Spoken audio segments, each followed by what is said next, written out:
In the late 1980s, in the city of Mombasa, Kenya, something truly terrifying occurred. It was nighttime, and I was driving back home all alone when I noticed a beautiful young lady standing by the roadside. She asked for a lift, but I couldn't understand why she was out there in the middle of nowhere by herself. Despite my confusion, I decided to stop and give her a lift.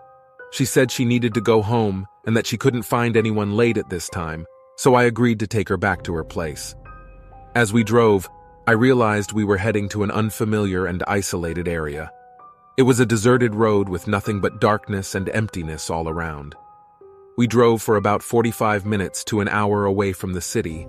I became curious and asked her when we would reach at her place, but she assured me it was nearby.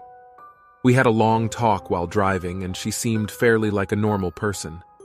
Eventually, we arrived, and I saw her house was in terrible shape.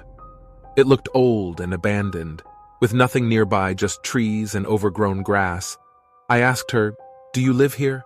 She replied, "Yes, I have lived here for the past 60 years, even though she looked much younger. When she got out of the car, she invited me to stay the night since it was already late. As I was already feeling tired, I accepted her offer without any hesitation and entered the house. I fell asleep within minutes after laying down on the bed, but when I woke up the next day, I was terrified by what I saw. I found myself in a cemetery, sleeping between two graveyards. Panic surged through me, and I fled from that place as quickly as I could and drove back home.